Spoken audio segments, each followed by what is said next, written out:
Bourdieu. 3 artículos sobre escuela y desigualdades.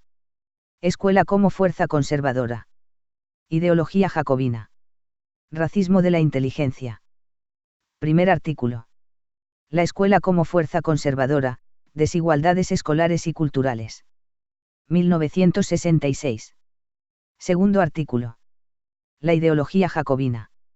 1966. Tercer artículo.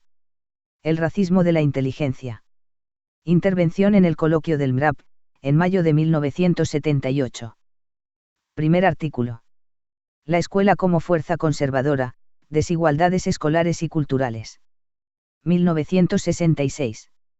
Probablemente es la inercia cultural la que, en términos de ideología escolar, todavía nos hace ver a la educación como una fuerza liberadora, la escuela liberadora, y como un medio de incrementar la movilidad social, aun cuando todo parezca indicar que es, de hecho, uno de los medios más efectivos para perpetuar el patrón social existente, ya que nos proporciona una aparente justificación de las desigualdades sociales, así como un reconocimiento de la herencia cultural, esto es, un reconocimiento de un don social que es asumido como natural. Si bien los procesos de eliminación son llevados a cabo durante todo el periodo dedicado a la educación escolar, podemos notar justificadamente los efectos que tienen en los niveles más altos del sistema. Las oportunidades para tener acceso a la educación superior dependen de la selección, directa o indirecta, que varía, en rigor, con respecto a individuos de diferentes clases sociales a través de su vida escolar. El hijo de un empresario tiene 80 veces más probabilidades de entrar a la universidad que el hijo de un trabajador agrícola, 40 veces más que el hijo de un obrero y 2 veces más que el hijo de un empleado en la escala menor de asalariados. Es sorprendente que cuanto más alto sea el nivel de la institución escolar, más aristocrático es su alumnado. Los hijos de miembros de los niveles directivos y de los profesionales libres corresponden al 57% de los estudiantes del Politécnico, al 54% de los de la Escuela Normal Superior, conocida por su admisión democrática, al 47% de la Escuela Normal y al 44% de los que asisten al Instituto de Estudios Políticos. Sin embargo, manifestar la desigualdad educativa no es suficiente. Necesitamos una descripción de los procesos objetivos que continuamente excluyen a los niños de las clases sociales menos privilegiadas. Es probable que un estudio sociológico pueda explicar el resultado desigual atribuido generalmente a una capacidad desigual. Generalmente los efectos del privilegio cultural son observados solamente en sus formas más rudas, una recomendación, las relaciones correctas, ayuda con los estudios, clases extras, información sobre el sistema escolar y sus posibilidades de salida al mercado de trabajo. De hecho, cada familia transmite a sus hijos, aunque indirectamente, un cierto capital cultural y un cierto ethos. El anterior es un sistema de valores implícitos profundamente interiorizados que, entre otras cosas, ayuda a definir actitudes hacia el capital cultural y hacia las instituciones educativas. La herencia cultural que difiere, de acuerdo con la clase social, en ambos puntos de vista, es la causa de la desigualdad inicial de los niños cuando se enfrentan a los exámenes y a las pruebas, y por consiguiente del resultado desigual. Las actitudes de los miembros de las diversas clases sociales, tanto de los padres como de los hijos, hacia la escuela, la cultura escolar y al futuro para el que son preparados por los diferentes tipos de estudios, son, en su mayoría, una expresión del sistema de valores explícitos o implícitos que obtienen por pertenecer a una clase social determinada. El hecho de que las diferentes clases sociales envíen a sus hijos, en diferente proporción, a los liceos, a pesar de que tengan el mismo nivel académico, frecuentemente se explica en términos tan vagos como la elección de los padres. Resulta dudoso que uno pueda usar tales expresiones seriamente a menos de que lo haga metafóricamente, ya que las investigaciones han demostrado que en general existe una correlación masiva entre la elección de los padres y las opciones tomadas. En otras palabras, la elección de los padres, en la mayoría de los casos, está determinada por sus posibilidades reales. De hecho, todo sucede como si las actitudes de los padres ante la educación de sus hijos, como lo muestra la elección de mandarlos a la escuela secundaria, o dejarlos en las clases altas de una escuela primaria, y de mandarlos a un liceo, con la intención de que prolonguen sus estudios por lo menos hasta el bachillerato, o a un colegio de enseñanza general, aceptando un periodo más corto de educación hasta el brevet, por ejemplo, fueran principalmente la interiorización de un destino objetivamente asignado, y estadísticamente cuantificable, en su totalidad a la categoría social a la cual pertenecen.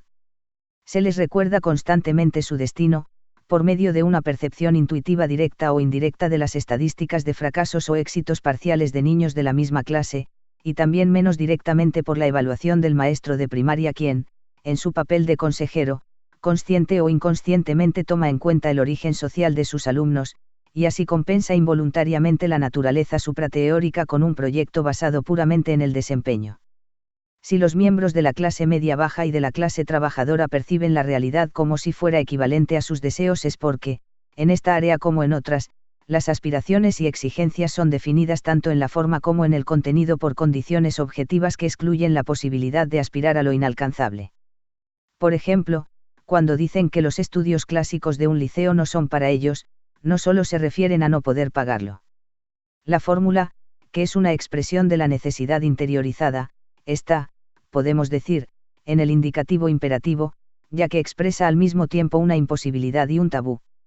Las mismas condiciones objetivas que determinan las actitudes de los padres y sus principales elecciones en la carrera escolar de sus hijos, también gobiernan la actitud del niño frente a las mismas elecciones y, en consecuencia, toda su actitud hacia la escuela, a tal grado que los padres, para explicar su propia decisión de no permitirle al niño ir a una escuela secundaria, dicen que es su hijo quien desea abandonar la escuela en vez de pagar el costo de esos estudios.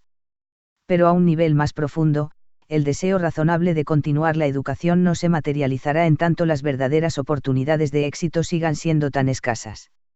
Y aunque las personas de la clase trabajadora puedan desconocer las pocas probabilidades, 2%, de que sus hijos lleguen a la universidad, su conducta está basada en una evaluación empírica de las esperanzas reales comunes a todos los individuos de su grupo social. De modo que es comprensible que la clase media-baja, una clase de transición, haga más énfasis en los valores educativos, mientras que la escuela les ofrezca oportunidades razonables de lograr todo lo que quieran mezclando los valores de éxito social con el prestigio cultural. En comparación con los niños de la clase trabajadora, quienes están doblemente en desventaja respecto a su facilidad para asimilar cultura y su propensión para adquirirla, los niños de la clase media reciben de sus padres no solo el estímulo y la exhortación hacia el cumplimiento de su trabajo escolar, sino también el etos de escalar la sociedad y una ambición de hacer lo mismo en y a través de la escuela, lo que hace posible su gran deseo de poseer cultura para compensar la pobreza cultural. Parece ser que el mismo etos de renunciar a una movilidad social, que aumenta el predominio de las pequeñas familias en ciertas secciones de la clase media-baja, también implica su actitud hacia la escuela. En los grupos sociales más fértiles, como los agricultores, trabajadores agrícolas e industriales, las oportunidades de entrar al sexto grado disminuyen clara y regularmente cuando hay un miembro nuevo en la familia, pero caen drásticamente para los grupos menos fértiles, como los artesanos, los pequeños comerciantes, los dependientes, el personal de bajo salario y en familias de 4 o 5 hijos o más, por ejemplo, en familias que se distinguen de otras de su grupo por su alta fertilidad. De manera que, en vez de ver en el número de hijos la explicación de la drástica caída en el porcentaje de niños que van a la escuela, deberíamos quizás suponer que el deseo de limitar el número de nacimientos y de darles a los niños una educación secundaria es señal, en grupos donde se noten estas dos tendencias, de una misma inclinación a hacer sacrificios. En general los hijos y sus familias hacen sus propias elecciones limitados por las obligaciones que los determinan. Aunque a ellos les parezca que su elección se debe a su propio gusto o a su orientación vocacional, de todas maneras ella indica los efectos de condiciones objetivas. En otras palabras, la estructura de las oportunidades objetivas de movilidad social y, más precisamente, de las oportunidades de una movilidad social a través de la educación, condiciona las actitudes hacia la escuela, y son precisamente estas actitudes las más importantes para definir las oportunidades de acceso a la educación, para aceptar los valores o normas de la escuela y para tener éxito dentro de este marco y así poder escalar socialmente. Y las condiciona a través de esperanzas subjetivas, compartidas por todos los individuos definidos por el mismo futuro objetivo, y reforzado por la presión de conformidad del grupo, las cuales no son más que oportunidades objetivas intuitivamente percibidas y gradualmente interiorizadas. Sería necesaria una descripción de la lógica del proceso de interiorización, al término del cual las oportunidades objetivas se conviertan en esperanzas subjetivas o en falta de esperanza. Podría esta dimensión fundamental del etos de clase, la actitud hacia el futuro objetivo, ser de hecho algo más de la interiorización del curso objetivo del futuro de los acontecimientos, gradualmente traído a la casa e impuesto a cada uno de los miembros de la familia de cierta clase a través de las experiencias de éxito y de fracaso. Los psicólogos han observado que el nivel de aspiraciones de los individuos está esencialmente determinado por referencias a la probabilidad, juzgada intuitivamente a través de éxitos y fracasos anteriores, de lograr la meta deseada. Un individuo exitoso, escribe Lewin, se propone típicamente su próxima meta solo un poco más alta que su meta anterior. De esta manera sube establemente su nivel de aspiraciones. Por otro lado, el individuo que no tiene éxito, tiende a mostrar una de estas dos reacciones, fija su meta en un nivel muy bajo, con frecuencia por debajo de sus logros anteriores, o fija su meta mucho más allá de sus posibilidades.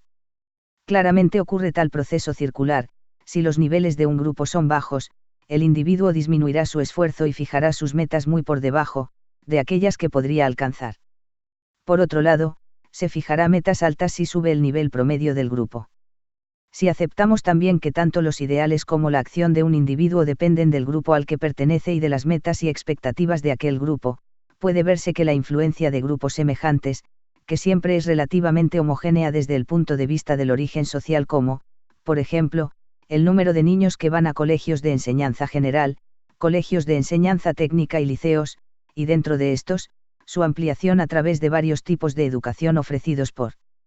cada una, es con mucho una función de la clase social de los niños, refuerza, entre los niños menos privilegiados, la influencia del medio familiar y el medio social en general, que tienden a desilusionar ambiciones vistas como excesivas y siempre algo sospechosas que sugieren un rechazo de los orígenes sociales del individuo. De modo que todo conspira para llevar a aquellos que, como dijimos, no tienen futuro, hacia esperanzas razonables, o realistas, como las llama Lewin, y de hecho, en muchos casos a hacerlos perder las esperanzas.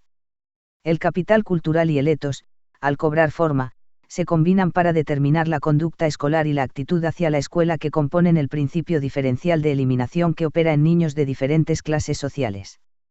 Aunque el éxito en la escuela, directamente unido al capital cultural transmitido por el medio familiar, juega un papel en la elección de alternativas, parece ser que el determinante más fuerte para los estudios es la actitud familiar hacia la escuela, que es, en sí misma, como hemos visto, una función de las esperanzas de éxito escolar, objetivas que definen a cada categoría social. Majestad Paul Clerc ha demostrado que, aunque el logro escolar y la proporción de entradas al liceo dependen directamente de la clase social, la desigualdad total en la proporción de entradas al liceo depende más de la desigualdad en la proporción de aquellos con logros equivalentes que entran al liceo que en la desigualdad de logros en sí mismos.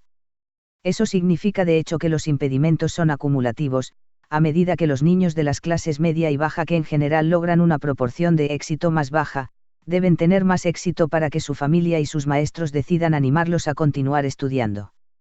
El mismo método de doble selección empieza a operar también bajo el criterio de edad. Los niños de clase obrera y campesina, normalmente mayores que los de hogares más privilegiados, son eliminados más severamente, a la misma edad, que los hijos de estos últimos. En suma, el principio general que lleva a la eliminación excesiva de niños de clase obrera y media, se puede explicar así: a los niños de estas clases, quienes por falta de capital cultural tienen menos oportunidad que otros de obtener un éxito excepcional, se les reclaman resultados sobresalientes para alcanzar una educación secundaria. Pero el proceso de doble selección se vuelve cada vez más importante a medida que se asciende a los niveles superiores de secundaria, y a la jerarquía socialmente selectiva de las asignaturas dentro de ellas. Ahí, una vez más, teniendo un logro equivalente, los niños de las clases privilegiadas asisten con más frecuencia que otros, tanto al liceo como a la sección clásica del mismo, y los niños de un nivel no privilegiado, que en su mayoría tienen que pagar por su entrada al liceo, son relegados a un colegio de enseñanza general, mientras que los niños de las clases acomodadas, que no son lo suficientemente inteligentes para ir a un liceo, pueden encontrar una buena alternativa en una escuela privada. Se verá que aquí también las ventajas y desventajas son acumulativas, porque las opciones iniciales, de escuela y departamento de asignaturas, determinan el futuro escolar irreversiblemente. En efecto, un estudio ha demostrado que los resultados obtenidos por estudiantes de arte en una serie de ejercicios enfocados a medir la comprensión y la manipulación del lenguaje, y en particular del lenguaje de la educación, se relacionaban directamente con el tipo de secundaria en la que estudiaron y con su conocimiento del griego y el latín. La selección hecha al entrar en el liceo cierra las opciones, de una vez por todas, de tal manera que la parte de la herencia cultural del niño está determinada por su carrera escolar anterior. De hecho, tales opciones, que son un compromiso para todo el futuro, se toman con referencia a imágenes variables de este futuro. El 31% de padres de niños del liceo quieren que sus hijos continúen su educación hasta un nivel superior, el 27% quieren que lleguen hasta el bachillerato, y solo unos pocos quieren que sus hijos consigan un diploma técnico, 4%, o ABEPC, 2%, 27% de los padres de niños que asisten a los colegios de enseñanza general, por otra parte, quieren verlos obtener un diploma técnico o profesional, el 15% el MEPC, 14% el bachillerato. Y el 7% quieren que adquieran una educación superior. De modo que, las estadísticas generales que muestran un aumento en el porcentaje de niños que asisten a la escuela secundaria, esconde el hecho de que los niños de clase más baja son obligados a pagar por el acceso a este tipo de educación a través de una disminución considerable en el área de su elección para el futuro. Las cifras sistemáticas que separan al final de su carrera escolar a los estudiantes de medios sociales diferentes, deben tanto su forma como su naturaleza al hecho de que la selección a la que han estado sujetos, no ha sido igualmente severa para todos, y que las ventajas o desventajas sociales se han transformado gradualmente en ventajas y desventajas educativas como resultado de decisiones prematuras, que ligadas directamente al origen social, han duplicado y reforzado su influencia. Aunque la acción compensatoria de la escuela sobre las materias enseñadas explica directamente hasta cierto punto el hecho de que la ventaja de los estudiantes de la clase alta se vuelve cada vez más obvia, a medida que las áreas de la cultura directamente enseñada y completamente controlada por la escuela se quedan atrás, solo el efecto de compensación combinada con la sobreelección puede explicar un comportamiento hábil como el uso del lenguaje escolar. Las diferencias tienden a disminuir de una forma abrumadora y hasta son invertidas, ya que, los estudiantes seleccionados de más alto nivel de las clases bajas obtienen resultados equivalentes a los de clase social más alta, que han sido elegidos menos rigurosamente y mejor que los de clase media, quienes también son castigados por la atmósfera lingüística de sus familias, pero que a su vez son elegidos de forma menos rigurosa. De la misma forma, todas las características de una carrera escolar en términos de escuelas a las que se asistió o materias tomadas, son indicativas de la influencia directa del medio familiar, que se refleja dentro de la lógica del sistema escolar apropiado. Por ejemplo, si se encuentra siempre un mayor dominio del lenguaje entre los estudiantes de arte que hayan estudiado las lenguas clásicas, en nuestro estado actual de tradiciones técnicas y pedagógicas, se debe a que la prosecución de una educación clásica es el medio a través del cual se expresan y ejercen otras influencias, como la información de los padres en cuanto a materias de estudio y carrera, el éxito durante las primeras etapas de la carrera escolar, o las ventajas conferidas al asistir a aquellas clases donde el sistema reconoce a su élite. Al buscar comprender la lógica por la cual la transformación de herencia social en herencia escolar relaciona en diferentes situaciones de clase, se podrá observar que la selección de materias o de escuela y los resultados obtenidos en el primer año de educación secundaria, que están unidos a estas decisiones, condicionan el uso que los niños de diferentes medios pueden dar a su herencia, ya sea negativa o positiva. Sin duda sería imprudente pretender aislar en el sistema de relaciones que llamamos carreras escolares, los determinados factores o forzosamente único factor predominante. Pero si el éxito en el nivel más alto de una carrera escolar está todavía muy conectado a las primeras etapas de esta, también es cierto que las decisiones muy tempranas tienen un efecto muy grande en las oportunidades de entrar en una cierta rara de la educación superior y de triunfar en ella. En suma, las decisiones cruciales han sido tomadas en una etapa muy temprana. Segundo artículo. La ideología jacobina. 1966. ¿Por qué en tan pocas ocasiones el sistema de educación es sometido a una crítica radical? Quisiera mostrar que el radicalismo o el terrorismo verbal disimula, la mayoría de las veces, una complicidad oculta con la lógica del sistema de enseñanza, los valores que lo sostienen y las funciones que objetivamente cumple. No se llega con demasiada facilidad a un acuerdo para denunciar las insuficiencias de ese sistema, y solo aquellas que el sistema de enseñanza debe a las condiciones económicas y políticas de su funcionamiento. Denunciar y combatir, en nombre de una escalada de reivindicaciones, todas las tentativas para transformar un sistema arcaico es indiscutiblemente útil, pero también indiscutiblemente tranquilizador. En primer lugar, uno justifica el revolucionarismo verbal reafirmando las exigencias que conciernen a las condiciones del funcionamiento del sistema, después uno se dispensa así de examinar el funcionamiento propiamente dicho de ese sistema, de analizar su lógica y de descubrir sus funciones reales.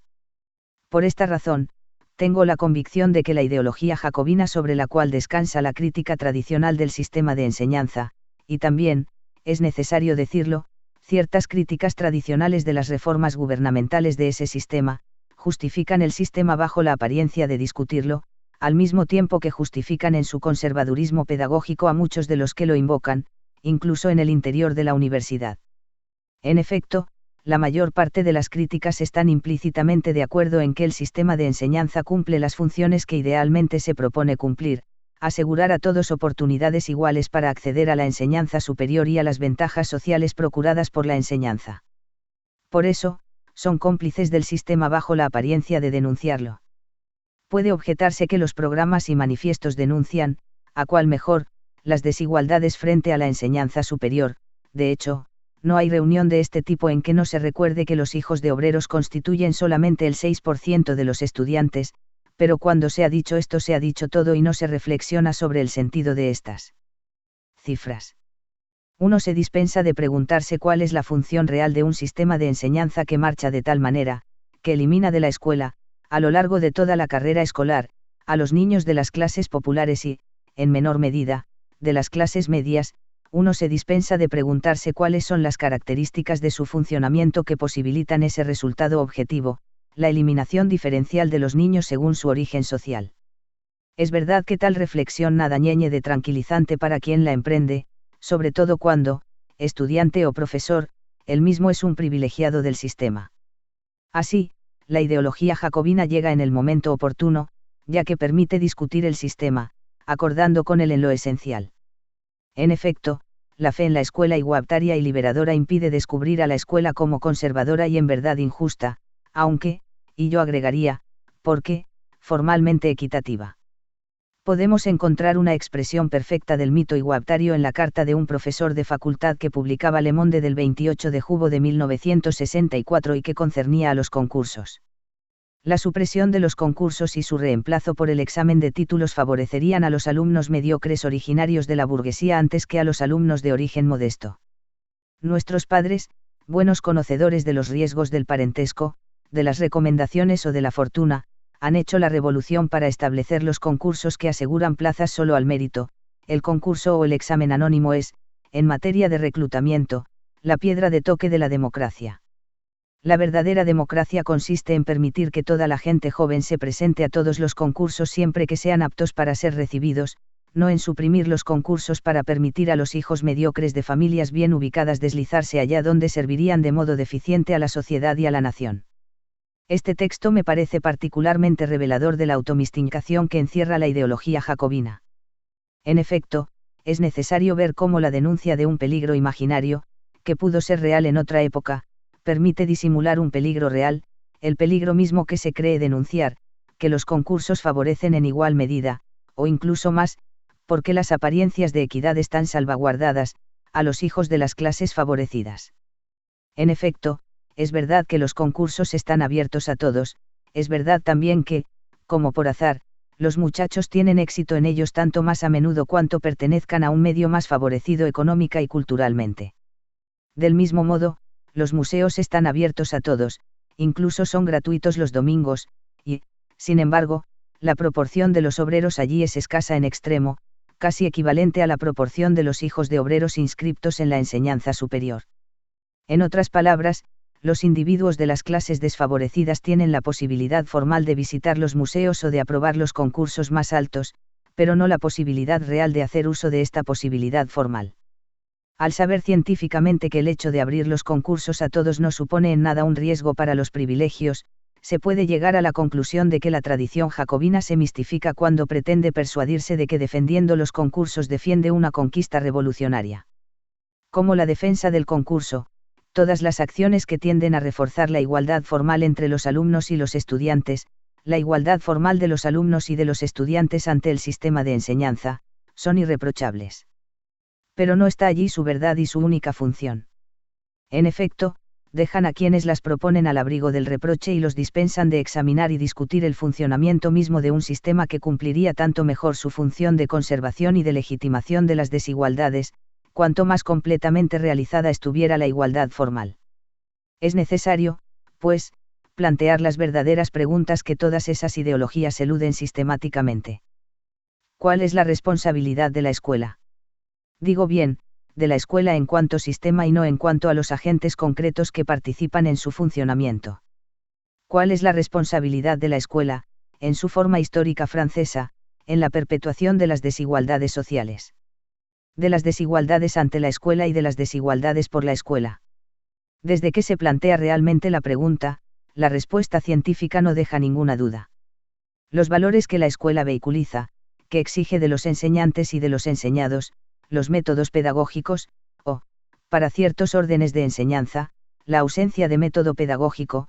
que la caracterizan, sus criterios de reclutamiento y de juicio, sus procedimientos de orientación y de selección, el contenido de la cultura que transmite, contribuyen a favorecer a los más favorecidos y a desfavorecer a los más desfavorecidos. De ello resulta que la equidad formal que domina todo el sistema de enseñanza es injusta realmente y que, en cualquier sociedad que reivindique para sí ideales democráticos, ella protege antes los privilegios que la transmisión abierta y manifiesta de los privilegios. Esto es lo que hay que demostrar rápidamente. En primer lugar, la neutralidad de la escuela es una falsa neutralidad.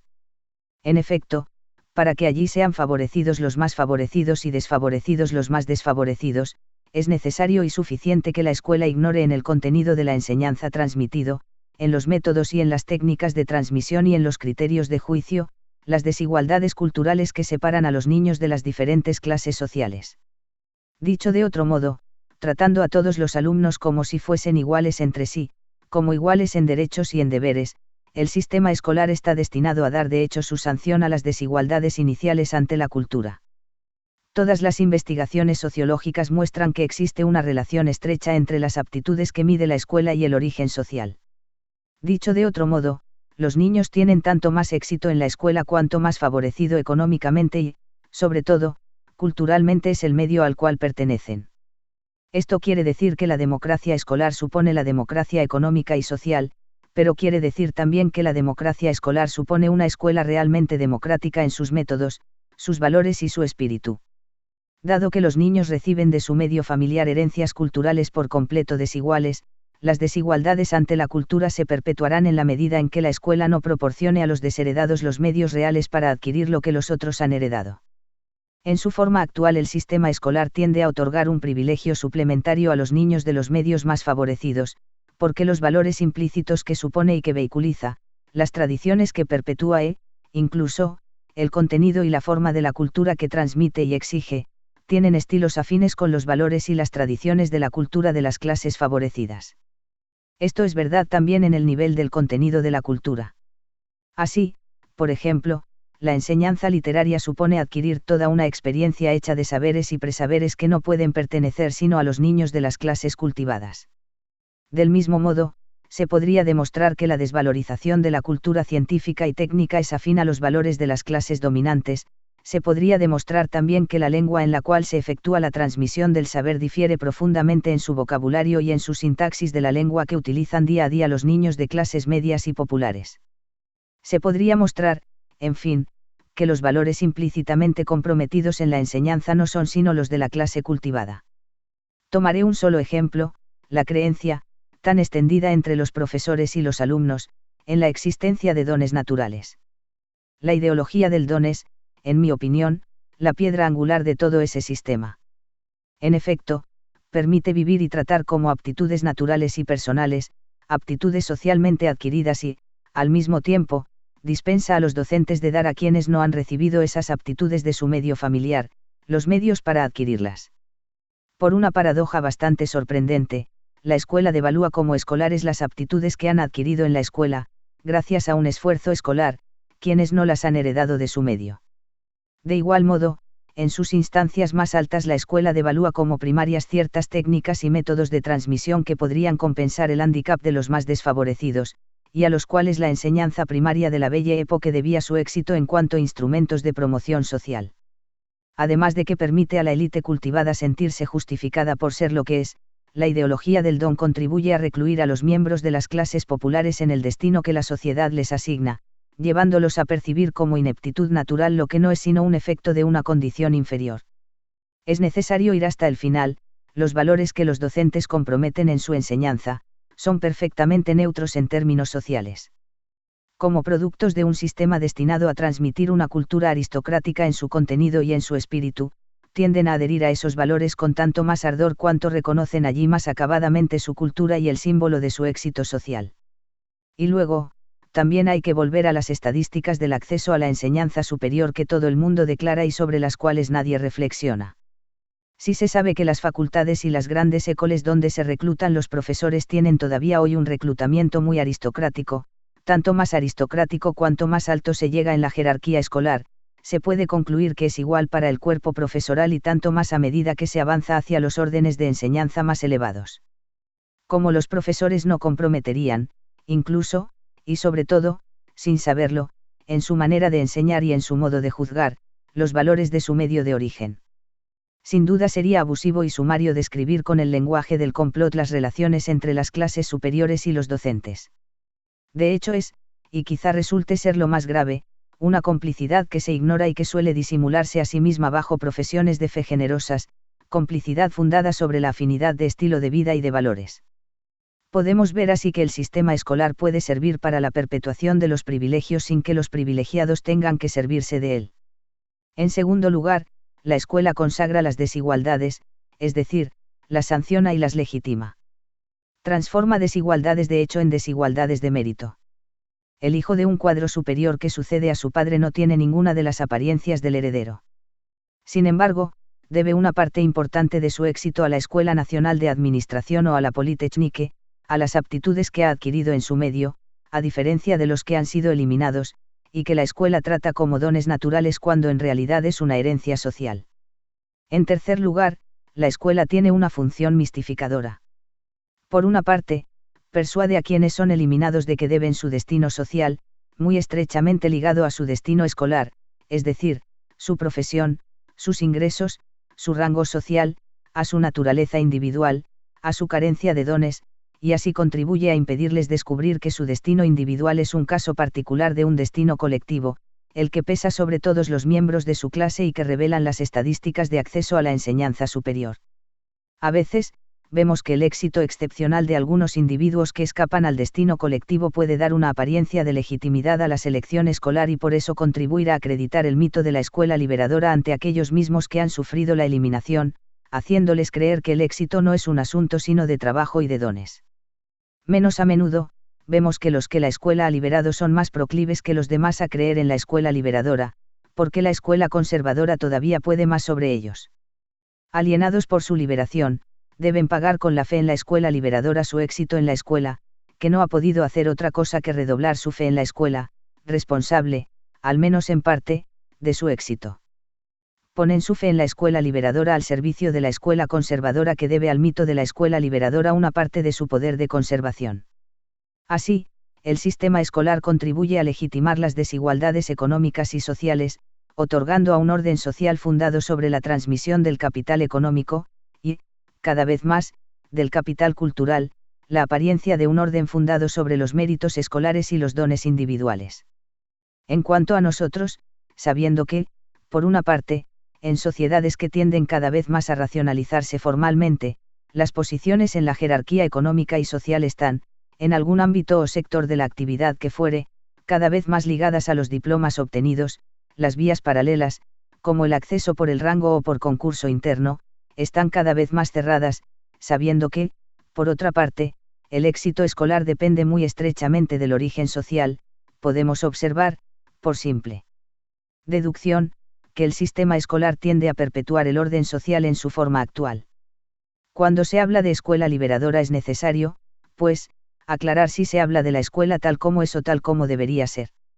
En el estado actual, la escuela contribuye muy fuertemente a la rigidez de la estructura social. Todo parece indicar que las desigualdades ante la escuela, instrumento privilegiado del ascenso social y del progreso cultural, están más marcadas en nuestra sociedad que las desigualdades económicas, y si la conciencia de la desposesión cultural es menos aguda que la conciencia de la desposesión económica, se debe a que, en materia de cultura, la conciencia de la carencia decrece a medida que crece la privación. También se debe a que la escuela contribuye a persuadir de que la distribución de los grados de cultura se corresponde con la distribución de los grados de mérito. Por este motivo, la toma de conciencia de la unción real del sistema de enseñanza aparece como condición para su transformación real, siquiera en la medida en que las representaciones mistificadas del sistema y de la función de éste contribuyan a asegurar el cumplimiento de su función. Es necesario, pues, aprehender a la escuela como escuela conservadora para plantearse verdaderamente la cuestión de saber en qué condiciones la escuela puede ser liberadora. Tercer artículo. El racismo de la inteligencia. Intervención en el coloquio del MRAP, en mayo de 1978. Quisiera decir, en primer lugar, que hay que tener presente que no hay un racismo, sino racismos. Hay tantos racismos como grupos que tienen la necesidad de justificarse por existir como existen, constituyendo esto la función invariante de los racismos. Me parece muy importante centrar el análisis en las formas de racismo que son sin duda las más sutiles, las más irreconocibles y, por tanto, las menos denunciadas, quizá porque los denunciadores habituales del racismo poseen algunas de las propiedades que inclinan a esta forma de racismo. Me refiero al racismo de la inteligencia. El racismo de la inteligencia es un racismo de clase dominante que se distingue por una multitud de propiedades de lo que se designa habitualmente como racismo, es decir, el racismo pequeño burgués, que constituye el objetivo central de la mayoría de las críticas clásicas del racismo, empezando por las más vigorosas, como la de Sartre. Este racismo es propio de una clase dominante cuya reproducción depende, en parte, de la transmisión del capital cultural, capital heredado que tiene la propiedad de ser un capital incorporado y, por tanto, aparentemente natural, innato. El racismo de la inteligencia es lo que utilizan los dominantes con el fin de producir una teodicea de su propio privilegio, como dice Weber, es decir, una justificación del orden social que dominan. Es lo que hace que los dominantes se sientan justificados de existir como dominantes, que se sientan de una esencia superior. Todo racismo es un esencialismo y el racismo de la inteligencia es la forma de sociodicea característica de una clase dominante cuyo poder se basa en parte en la posesión de títulos que, como los títulos escolares, se consideran garantía de inteligencia y que han suplantado en muchas sociedades, incluso para el acceso a las posiciones de poder económico, a los antiguos títulos, tales como los títulos de propiedad o los títulos nobiliarios. Asimismo, este racismo le debe algunas de sus propiedades al hecho de que, habiéndose reforzado las censuras respecto a las formas de expresión burdas y brutales del racismo, la pulsión racista ya solo pueda expresarse en formas muy eufemizadas y tras la máscara de la negación. En el sentido del psicoanálisis, el Grece sostiene un discurso en el que dice el racismo, pero de una manera tal que no lo dice. Así, llevado a un grado muy alto de eufemización, el racismo se hace casi irreconocible. Los nuevos racistas se ven ante un problema de optimización, o bien aumentar el contenido de racismo declarado del discurso, afirmándose, por ejemplo, a favor del eugenismo, pero arriesgándose a chocar y a perder en posibilidad de comunicación, de transmisión, o bien aceptar decir poco y de una forma muy eufemizada, en conformidad con las normas de censura en vigor, hablando, por ejemplo, en estilo genético o ecológico, y aumentar así las probabilidades de colar el mensaje haciéndolo pasar inadvertido. El modo de eufemización más extendido en la actualidad es evidentemente la cientificación aparente del discurso.